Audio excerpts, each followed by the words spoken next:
Assalamualaikum warahmatullahi wabarakatuh. Bismillah, alhamdulillah, wassalatu wassalamu ala rasulillah wa ala alihi wa sahbihi wa man tabi'a hudah wa la hawla wa la quwwata illa billah, amma ba'd. Allahumma anfa'na bima 'allamtana wa 'allimna ma yanfa'una wa zidna ilma, amin ya rabbal alamin. Fadilatul muhtaramin, para alim, para ulama, para sepuh bini sepuh, hadirin hadirat rahimakumullah wa radhiya ankum wa barakalakum. Marilah sebelum kita lanjutkan ngaji tafsir Al-Quran pada malam hari ini, kita terlebih dahulu untuk niat i'tikaf bersama-sama di masjid. Bismillahirrahmanirrahim. Nawaitul i'tikafa fi hadzal masjidi sunnatan lillahi ta'ala.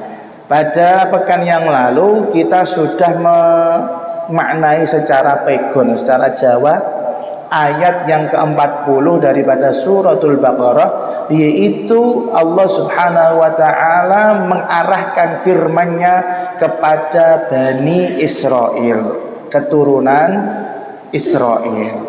Kata Allah, ya Bani Israel azkuru ni'mati allati an'amtu alaikum. Wahai Bani Israel, ingatlah nikmat-nikmatku yang telah aku berikan kepada kalian semua. Wa aufu bi'ahdi, dan juga tunaikanlah perjanjian kalian denganku. Maka apa yang terjadi? Ufi bi'ahdikum, nescaya aku akan memenuhi janjiku kepada kalian. Wa iyaya farhabuni, dan hanya kepadakulah seharusnya kalian merasa takut.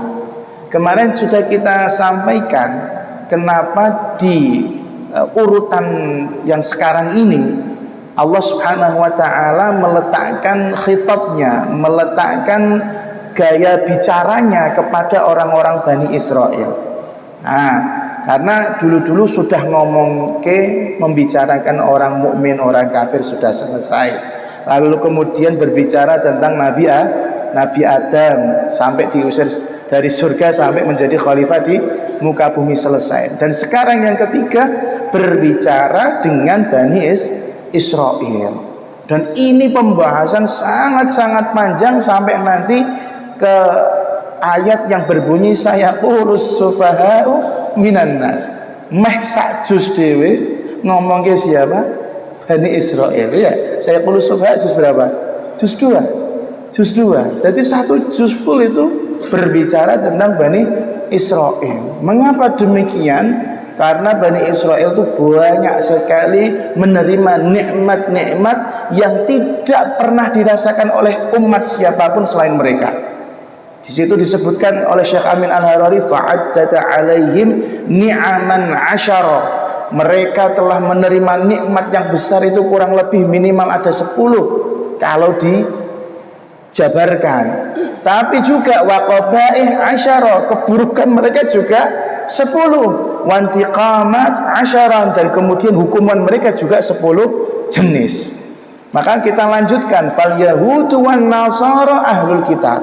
Kita ketahui orang-orang Yahudi dan Nasrani, orang-orang Yahudi dan umat Kristiani, mereka itu terkenal dengan ahlul kitab, orang yang menerima atau umat yang menerima kitab dari Allah Subhanahu wa ta'ala, yaitu kitab Taurat dan kitab Injil. Kita juga termasuk ahli kitab karena kita menerima Al-Quran. Tapi konotasi di dalam syariah ahlul kitab itu ya dua kelompok ini, Yahudi dan Nasrani. Jadi Yahudi dan Nasrani mereka telah menerima kitab yang isinya wahyu Allah, yang mana turunnya langsung dari Allah, dari langit. Nah, orang-orang Yahudi dan Nasrani muzhirina tiba'ar rusul waliqtida bima jaa'a 'anillahi ta'ala. Dulu orang-orang Yahudi dan Nasrani itu ngakunya, mungkin sampai sekarang mereka ngakunya adalah orang-orang yang mengikuti leluhur mereka daripada Rasul. Para utusan mereka kan banyak, yang menerima atau umat yang paling banyak ketibanan Nabi itu Bani Israel. Nabi Musa juga dari Bani Israel, Nabi Yusuf, Nabi siapa lagi, Harun dan lain-lain, semua Bani Israel. Tapi yang tidak dari Bani Israel itu cuman Nabi Yuna Muhammad sallallahu alaihi wasallam. Maka Bani Israel ini termasuk orang-orang yang seringkali mendapatkan atau kedatangan para utusan Allah Subhanahu wa taala.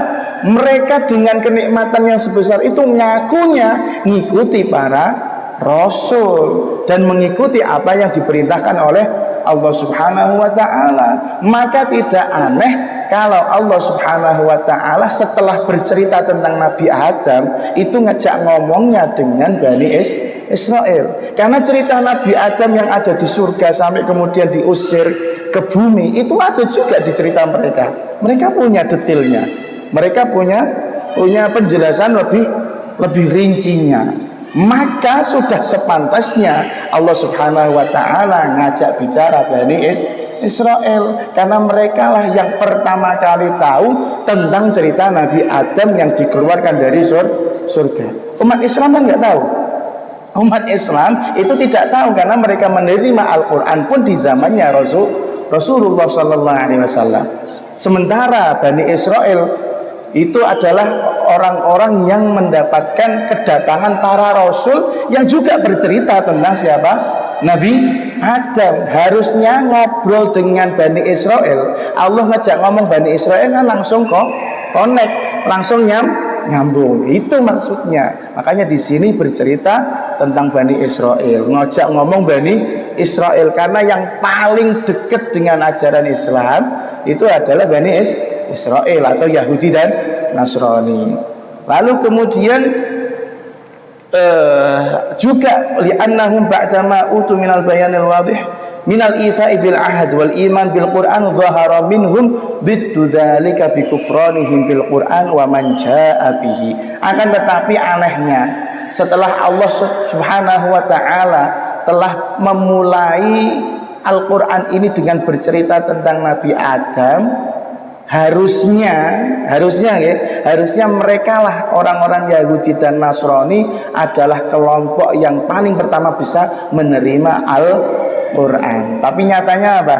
Tidak begitu. Harusnya yang ini, Anda itu kalau ketemu sama orang, misalnya tidak kenal nih ya, Anda ketemu sama orang tidak kenal, lalu tiba-tiba terjadi obrolan, mungkin gara-gara minjem korek ya, atau gara-gara berbagi tisu atau berbagi apalah gitu misalnya. Lalu kemudian sok-sok kenalan, jenengan dari mana? Oh, saya dari Kudus. Lu ya tak? Saya juga dari Kudus loh. Kudusnya mana? Oh, Kudus saya dekat Menara. Loh, saya juga orang Kauman. Lah jenengan orang Kajeksan. Loh. Kok bisa? Sekolahnya mana? TBS. Oh, saya Kudsiah, misalnya gitu kan. Terus kemudian tiba-tiba ngobrol, ternyata ada kesamaan. Ternyata bapakmu dan bapaknya dia adalah teman lama. Kira-kira nyambung nggak harusnya ngobrolnya? Nyambung kan?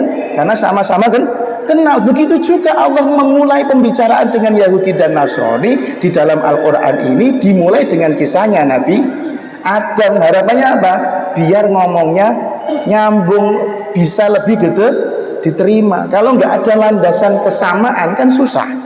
Kalau nggak ada landasan sama-sama satu server, susah. Begitu juga misalnya Anda pergi naik bis, mau datang ke hallnya Al-Imam Ali Al-Habsyi misalnya di Solo, kan sama-sama nggak kenal, tapi serasa dekat. Kenapa? Karena satu tujuan. Harusnya Bani Israel lah, Yahudi dan Nasrani lah orang yang pertama bisa menerima Al-Quran. Akan tetapi apa yang terjadi? Tidak seperti yang dibayangkan. Dhahara minhum bidzalika. Ternyata mereka menolak mentah-mentah Al-Quran. Wa man jaa bihi, dan menolak orang yang membawa Al-Quran. Siapa? Nabi Muhammad sallallahu alaihi wasallam. Maka dari itu fa aqbala alaihim bin nida. Maka dari itulah Allah Subhanahu wa taala memanggil nama mereka, ya Bani Israel, pendekatan. Maka dari itu kita bedah sedikit demi sedikit tafsir daripada ayat yang ke-40 dari suratul Baqarah ini. Wal hikmatu fi dzikri Bani Israil alladzina taqaddamu qabla Rasulillah sallallahu alaihi wasallam ma'a annahum lam yukhatabu bil iman bi Rasulillah anna man kana fi zamanihi yatta'i wa annahu muttabi'un lahum wa anna usulahum kanu ala syai' falidzalika tabi'uhum. Hikmahnya Di sini Allah Subhanahu wa taala menyebutkan kenikmatannya Bani Israel, orang-orang Yahudi dan Nasrani. Tapi kenikmatan ini terjadi di zaman nenek moyangnya Bani Israel. Bani Israel di zamannya Nabi Muhammad SAW tidak merasakan nikmat ini. Yang merasakan nikmat ini adalah leluhurnya. Kenapa? Kenapa harus menyebutkan kenikmatan yang dinikmati oleh leluhur mereka? Karena orang-orang Yahudi dan Nasrani di zamannya Rasulullah SAW, mereka ngakunya mengikuti tradisi leluhur mereka. Maka dari situ mereka mengatakan, oh ya karena mbahku seperti itu ya saya seperti itu.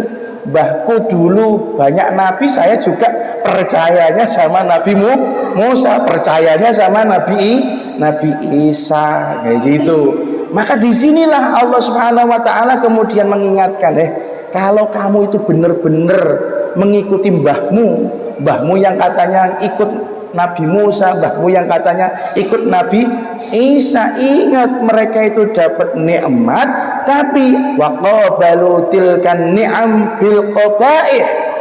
Tapi mbahmu dulu itu sama nabinya kurang ajar. Dapat nabi yang baik, dapat rasul yang baik. Nabi rasul semua baik ya, iya kan? Semua mengajak kepada kebaikan. Akan tetapi mereka tidak menghormati nabi mereka. Mereka justru memerangi para anbiya. Ingat, mbahmu dulu adalah orang beruntung kedatangan para nabi. Kalau kamu pengen selamat, jangan seperti mbahmu, gitu loh maksudnya. Ingat loh, dulu ada yang ikut Fir'aun, ya kan? Akhirnya tenggelam di lautan, ya kan? Dulu ada yang begini dan begitu. Akhirnya nikmat itu dicabut oleh Allah. Leluhurmu dulu ada yang mendapatkan azab, ada yang jadi kera, ada yang jadi babi, ya, ada yang lain dan lain-lain. Pokoknya banyak. Itu karena mereka tidak mensyukuri nikmat yang mereka terima dari Allah. Nah, Allah menerangkan seperti ini tujuannya apa? Liya'tabira man ya'ti ba'dahum, supaya orang-orang Yahudi di zamannya Kanjeng Nabi khususnya, dan di zaman setelah Kanjeng Nabi, Yahudi dan Nasrani itu mau belajar dari pengalaman para leluhur. Ngaku Yahudi, ngaku Nasrani, ngaku ahli kitab. Harusnya mereka tahu dong nasib mbah-mbahnya dulu bagaimana. Ada yang selamat, banyak yang tidak selamat. Ada yang bisa menjaga kenikmatan, tapi ada juga yang justru mendapatkan azab, siksaan dari Allah Subhanahu wa ta'ala. Lalu kemudian Syekh Amin Al-Harari mengatakan, wa hikmatu takhsisihim bil khitab anna surata awwalu ma nazala bil Madinah wa ahlul Madinah kana ghalibuhum yahudiyan wa hum ashabu kitabin wa syaukah. Jadi di ayat ini, ya Bani Israil azkuru, ya Bani Israel, di sini Allah Subhanahu wa taala ngajak berbicara sama siapa? Ngajak berbicara sama orang-orang Yahudi dan Nasrani yang hidup sezaman dengan kanjeng Nabi. Tidak mungkin ayat ini berbicara dengan siapa? Mbah-mbahnya mereka, kan gitu, karena sudah mati. Yang diajak bicara adalah orang-orang Yahudi dan Nasrani di zamannya kanjeng Nabi. Kenapa mereka diajak ngobrol, mereka diajak berbicara? Ketahui judul surat ini termasuk surat Al-Baqarah, termasuk surat yang pertama kali yang diturunkan di Madinah. Dan di Madinah kondisinya saat itu, ketika Rasulullah SAW mulai dakwah di sana, mulai tinggal di sana, penduduk mayoritasnya adalah orang-orang Yahudi. Nah, dan kebetulan orang-orang Yahudi ini ashabu kitabin wa syaukah. Mereka itu adalah rada ngalim kitab Taurat. Mereka itu adalah orang-orang yang terpelajar, rada pinter. Dan juga mereka ashabu syaukah, mereka memiliki kekuasaan di situ. Makanya Allah Subhanahu wa taala turunkan ayat-ayat di surat Al-Baqarah ini ditujukan langsung kepada mereka. Harapannya apa? Fa idza aslamu awil qadu in qada jami'u asba'ihim. Jika dakwah ini berhasil, jika ayat ini sampai kepada mereka dan terketuk hati mereka untuk masuk Islam, maka otomatis seluruh kampung di Madinah orang-orang Yahudinya masuk Islam. Nyekel ndase buntute melu, ngoten ya, paham ya? Nyekel ndas buntute melu. Makanya gampang toh kalau perang. Kalau perang itu yang kita bunuh aja jenderalnya, sekalian aja presidennya, otomatis porak-poranda itu negara. Iya enggak? Anda yang biasanya main game gitu ya, rajulun di raja terakhir mana, kita bunuh ya. Kita bunuh, masya Allah. Seperti halnya di zamannya sahabat, kalau nggak salah ada sahabat yang berhasil membunuh daripada jenderal perangnya orang-orang Romawi, masya Allah ya. Oh ya, di zamannya Kanjeng Nabi kalau nggak salah ya, di zamannya Kanjeng Nabi Muhammad SAW. Saya kurang ingat cerita detailnya siapa namanya, tapi waktu itu ada penyerangan ke arah musuh, dan musuh itu terkenal hebat, terkenal kuat, terkenal sangat susah untuk ditaklukkan. Akhirnya orang Islam, pasukan Islam, mereka merasa harus pakai strategi nih kalau mau mengalahkan mereka. Lalu salah satu dari mereka melakukan perang gerilya. Tahu perang gerilya? Perang yang tidak diketahui pergerakannya oleh musuh, dilakukan di waktu malam. Dia masuk ke benteng musuh. Lalu ke benteng musuh dia cari kamar daripada jenderalnya. Ketika sudah sampai ke sana, kondisi gelap gulita, nggak ada lampu, nggak ada lilin. Masuk ke situ. Si sahabat langsung ngomong sama jenderal ini, "Fulan, kamu jenderal ya?" Dijawab, "Iya." "Kamu siapa kok berani masuk ke sini?" Langsung ditikam. Ketika ditikam, meleset. Ketika ditikam meleset. Akhirnya dia lakukan lagi tusukan yang kedua. Di dalam hadis disebutkan sampai terdengar tusukan itu memecahkan atau mematahkan daripada tulang punggung di si musuh. Dari situ dia memastikan, ditunggu dulu mati apa enggak nih orang gitu. Ternyata mati. Akan tetapi si jenderal karena diserang, dia akhirnya berteriak. Secara spontanitas sahabat ini lari meloncat dari lantai 2, patah kakinya. Jatuh patah kakinya, masya Allah. Lalu apa yang dilakukan? Dia sembunyi di semak-semak sampai nunggu betul sampai fajar, dan dia memastikan ini musuh jenderal perang ini mati. Nah, si pengkhianat atau si orang yang mau merusak Islam, memerangi orang Islam mati. Sampai akhirnya ketika ayam mulai berkokok ya, istilahnya mulai pagi, dipastikan jenderalnya mati. Dia langsung mengatakan, "Alhamdulillah, si Fulan jenderal perang musuh kita telah mati. Kemenangan di tangan kaum muslimin." Akhirnya dia pulang sebagai pahlawan, tapi sikile poklek. Seperti teman kita ya. Kalau teman kita mana orangnya nggak berangkat? Oh ya. Kalau teman kita poklek karena tabrakan. Ini nggak keren sama sekali. Tapi ya, insya Allah sembuh, cepat sembuh ya. Tapi si sahabat ini kakinya patah karena melawan musuh. Akhirnya disampaikanlah sahabat tersebut di hadapan Rasulullah SAW. Lalu apa yang dilakukan Rasulullah? Rasulullah kemudian mengusap-ngusap kaki sahabat tersebut, langsung sembuh. Allahu Akbar. Ya, keren ya.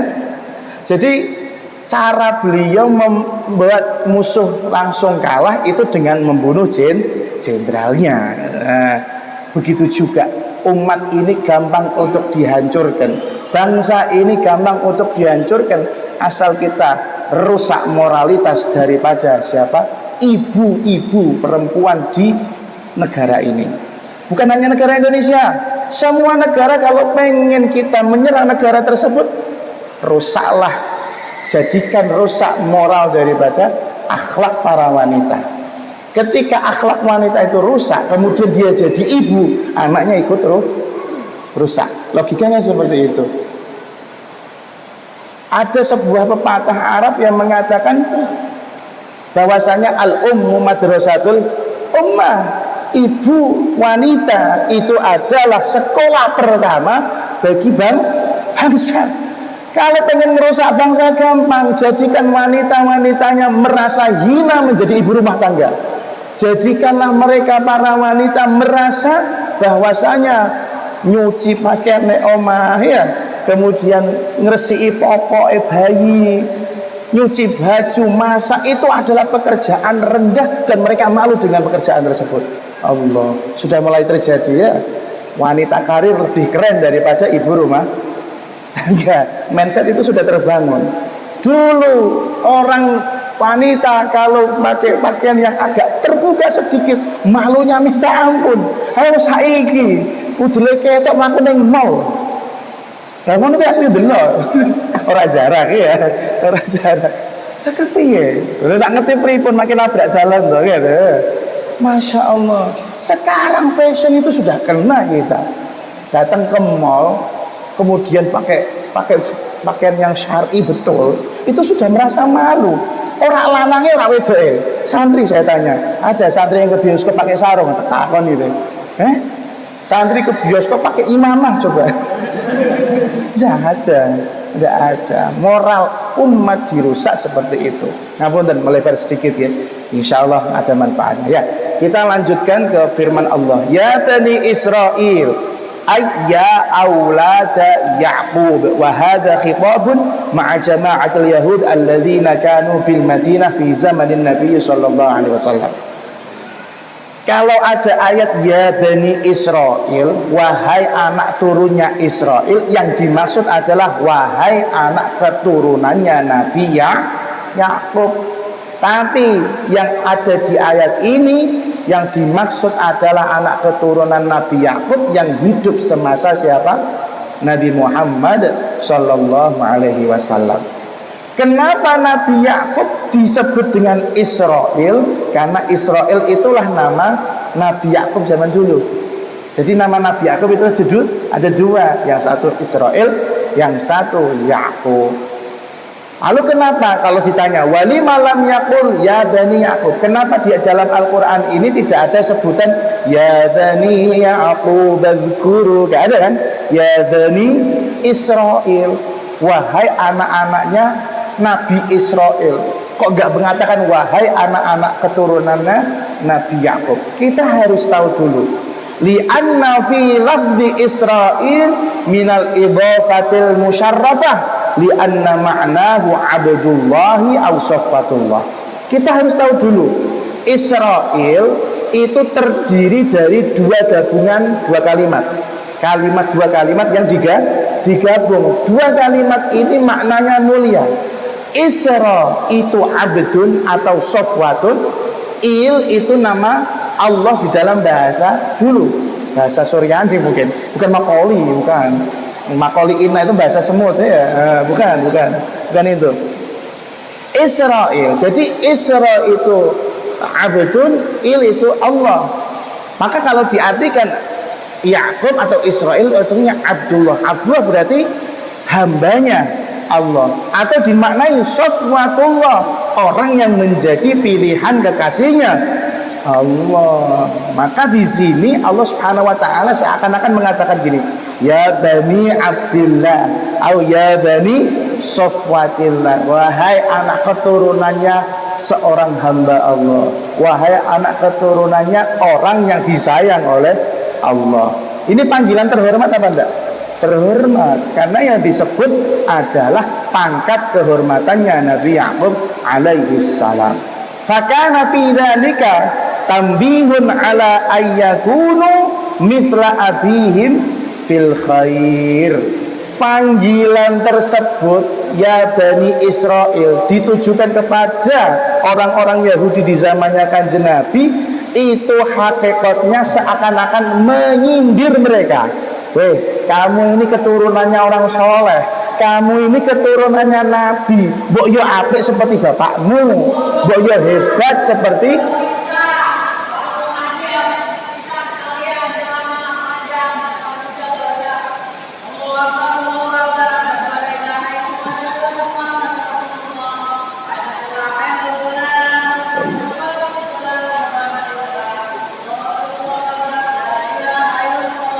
La ilaha illallah.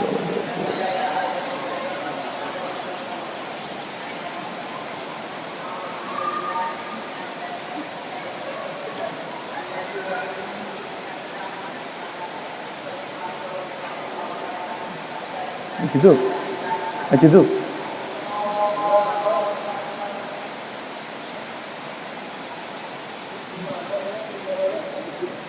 Gitu pada Majnun ya.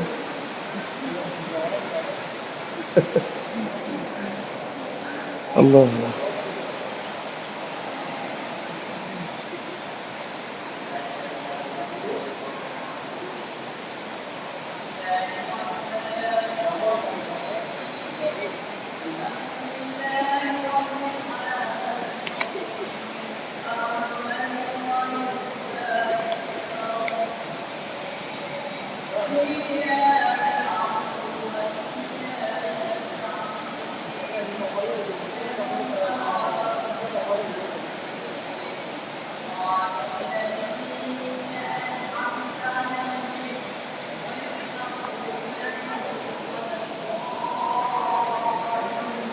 Amin.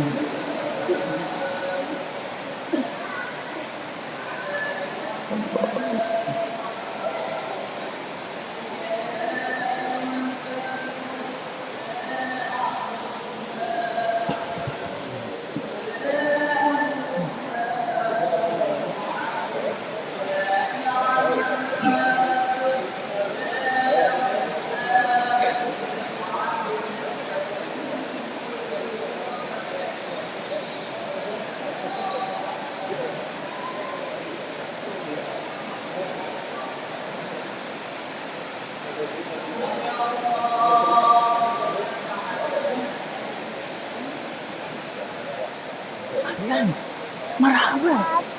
Tuh, kalian simpen beri. Masuk. Salim. Salim. Dia kali simpen. Pakai apa?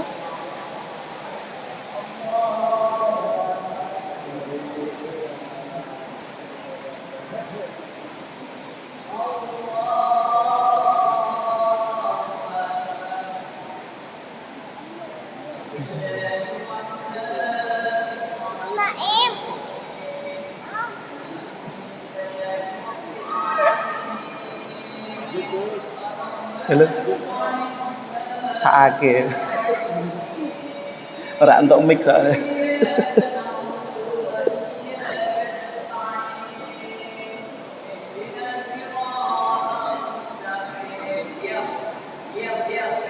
Batal salatmu, Kang. Batal salatmu. Batal salatmu ngomong soalnya, hei. Batal.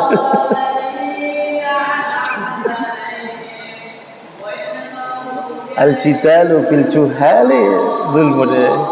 Kalau ya Mbak, ini takkan mandek boten-boten kula sakit ini. boten menapa? Boten napa-napa kesane. Lah wis batal ya, ora salat ya berarti. Kersane. Niki make dhek rakaat ketiga tak lanjut ya. Soalnya setengah nih soalnya. Min khauf. Lanjut nggih. Nah, jadi kita lanjutkan bahwasanya Allah Subhanahu wa taala ingin menegaskan kepada Yahudinya Nabi Muhammad sallallahu alaihi wasallam. Salat. Alah lali ngoten kok yo.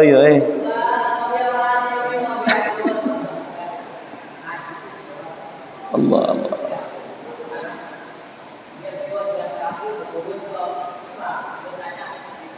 Masya Allah. Belum Isya. Wallah belum Isya, masih 6 menit lagi.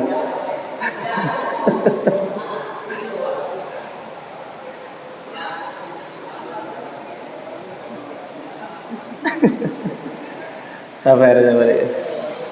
Allah karim sampai budi Bani Israel. Astaghfirullah. Lanjut. Jangan memandang beliau dengan pandangan remeh, yang penting itu. Ya, jangan memandang beliau dengan pandangan remeh, hina. Belum tentu kita lebih waras daripada beliau, dan belum tentu kita lebih suci daripada beliau. Allah Subhanahu wa taala insyaallah jadikan kita sebagai orang-orang yang full senyum bahagia. Amin ya rabbal alamin. Nah, jadi Allah Subhanahu wa taala seakan-akan mengatakan ya Bani Israel, itu seakan-akan ingin apa? Nyindir orang-orang Yahudi. Kamu itu anaknya orang soleh. Kamu itu anaknya Nabi yang soleh. Mbok iyo kelakuanmu seperti leluhurmu itu. Seperti halnya sekarang gawagis ini, para gus-gus. Gus Aska, kamu itu keturunannya orang soleh. Mana orangnya? Gak ada. Gus Aska, kamu ini keturunannya orang soleh. Jangan hanya muka gantengmu itu kamu pamerkan. Amalnya leluhurmu, ilmunya leluhurmu, itu kamu harus terapkan dan laksanakan dengan baik. Allah. Nah, di sini seperti itu, okay? Wa fi qawlihi ya Bani Israel dalilun ala anna man intama ila syakhsin walau biwasa'id wa katsirah yutlaqu alaihi annahu ibnahu. Dan di dalam kata-kata ya Bani Israel menunjukkan bahwasanya orang kalau punya hubungan dengan leluhur yang mulia, walaupun sudah banyak sekali penghalangnya, misalnya bukan anaknya langsung, hanya sekedar keponakannya Pak Kiai, ya misalnya kan, hanya sekedar cucu jauhnya Pak Kiai. Aku ini putune loh, aku ini putune Mbah Yai, tapi masih jauh gitu. Itu juga dibenarkan kalau dianggap orang tersebut nyambung sama orang soleh tersebut. Otomatis punya apa? Otomatis punya kewajiban untuk meneruskan perjuangan leluhur yang soleh tersebut. Seperti halnya kita punya satu kesamaan di semua manusia yang ada di dunia ini. Kita sama-sama adalah keturunannya Nabi Adam alaihi salam. Maka di Al-Quran disebutkan ya Bani Adam, wahai anak manusia, yang dimaksud Nabi Adam alaihi salam. Maka sebenarnya selain Allah Subhanahu wa ta'ala nyindir Bani Israel, juga mengingatkan betapa mulianya mereka punya leluhur, yaitu seorang Nabi Yakub alaihi salam.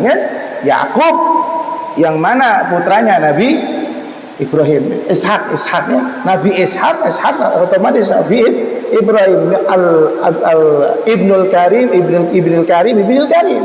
anaknya orang baik, orang mulia, kemudian bapaknya mulia, mbahnya juga mulia. Otomatis orang yang jadi keturunannya orang soleh, di pundaknya itu punya tanggung jawab yang sangat-sangat berat untuk meneruskan perjuangan para leluhurnya. Lalu kemudian Allah Subhanahu wa ta'ala mengatakan uzkuru, wahai Bani Israel, uzkuru secara harfiah artinya apa? Ingatlah. Tapi di dalam bahasa Arab uzkuru dari kata zikr, ya. Zikr artinya mengingat. Maka apa artinya uzkuru di sini? Kata Syekh Muhammad Amin Al-Harari ada dua. Imma zikr bil lisan, yang dimaksud di sini mengingat dengan menyebut secara lisan. Maka kalau diartikan bahwasanya uzkuru di sini adalah menyebut dengan lisan, artinya menjadi begini: amirun ni'am ala alsinatikum wala taghfulu anha. Wahai anak keturunannya Bani Israel, wahai anak keturunannya Nabi Yakub, sebutkanlah nikmat-nikmat leluhurmu di lisan kalian, jangan sampai kalian melupakannya. Nah, jadi orang-orang Bani Israel disuruh nyebut bil lisan, nyebut dengan lisan mereka, dengan mulut mereka, menceritakan tentang kenikmatan yang dirasakan oleh para leluhur mereka. Maka dari sinilah pemahaman seperti inilah akhirnya mungkin para ulama mengistimbat, mengeluarkan produk hukum. Jika ada orang mendapatkan kenikmatan, kemudian dia punya anak, punya keturunan, maka keturunannya boleh untuk memperingati kenikmatan tersebut. Contoh Maulidun Nabi Muhammad sallallahu alaihi wasallam. Karena lahirnya Kanjeng Nabi Muhammad sallallahu alaihi wasallam adalah kenikmatan bagi umat Islam, maka sudah selayaknya ketika hari kelahirannya kita sebut-sebut nama Nabi Muhammad. Kita sebut-sebut cerita kisah kehidupan Nabi Muhammad sallallahu alaihi wasallam. Itu kalau konteksnya Maulid. Dalam waktu yang kemarin-kemarin baru-baru saja yang terjadi, yaitu seperti haul wafatnya Al-Imam Ali bin Muhammad bin Husain Al-Habsyi. Haul itu kematian, harusnya sedih bagi kita, tapi kenikmatan bagi yang meninggal. Kenapa nikmat? Karena beliau meninggal dalam keadaan husnul khatimah dan menjadi orang yang kekasihnya Allah Subhanahu wa taala. Maka ketika haulnya kita sebut-sebut namanya sebagai bentuk syukur bahwasanya kita mengenal sosok tersebut, kita teladani kisah hidupnya, kita ikuti tuntunannya. Az-zikr bil lisan, itu makna yang pertama. Wa yakunu dzikr bil janan fayakunul ma'na tanabbahu lin ni'am wa la taghfulu an syukriha. Az-zikr, mengingat, itu juga bisa dimaknai mengingat dengan hati. Kalau kamu nggak bisa menyebut dengan lisan, minimal hatimu ingat kamu itu punya mbah, punya kamu itu punya nikmat, leluhurmu itu menerima kenikmatan yang luar biasa dari Allah Subhanahu wa taala, maka kamu sebagai cucu, anak keturunannya juga harus ingat walaupun hanya sekedar dengan hati. Apa yang harus diingat? Ni'matiyallati an'amtu alaikum, nikmat-nikmatku yang telah aku berikan kepada kalian semua. Lalu jenis nikmat yang diterima oleh Bani Israel di leluhur mereka itu apa aja? Insya Allah kita akan lanjutkan pada pertemuan yang akan datang. Dan mohon maaf atas ketidaknyamanan ini, semoga ada hikmahnya, ada berkahnya, nyabari keadaan-keadaan yang seperti ini. Wallahu a'lamu bissawab. Bismillahirrahmanirrahim. Rabbi faj'al mujtama'ana ghayatu husnul khitami ba'dina ma qad sa'alna min 'adayakal jisami wa krimil arwaha minna bi liqa khairil anami wa blighil mukhtara 'anna min salatin wa salami. Rabbana anfa'na bima 'allamtana, rabbi 'allimna alladhi yanfa'una, rabbi faqihna wa faqih ahlana wa qarabatin lana fi dinina ma'a ahli al-qudri untha wa dhakar. Rabbi waffiqna wa waffiqhum lima tardadi qawlan wa fi'lan karama warzuqil kulla halalan da'ima wa akhilla asqiya علماء نحظى بالخير ونكفى كل شر. ربنا واصلح لنا كل شؤون وأقر بالرضا منك العيون واقض عنا ربنا كل الديون قبل أن تأتينا رسل المنون.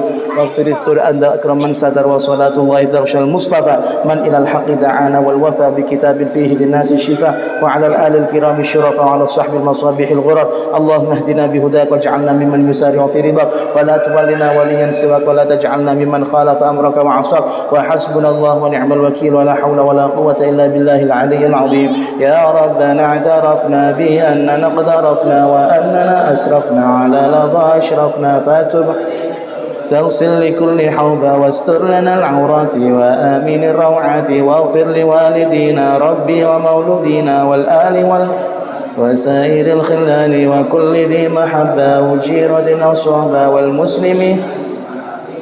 اسمع فضلا وجودا منا لا باكتساب منا بالمصطفى الرسول نهضى بكل سول. صلى وسلم ربي عليه عد الحب وآله وصحبه عدد ضش السب والحمد للإله في البدء والتناهي والحمد لله في البدء والتناهي. وصلى الله على سيدنا محمد وآله وصحبه وسلم والحمد لله رب العالمين. ثم السلام عليكم ورحمة الله وبركاته.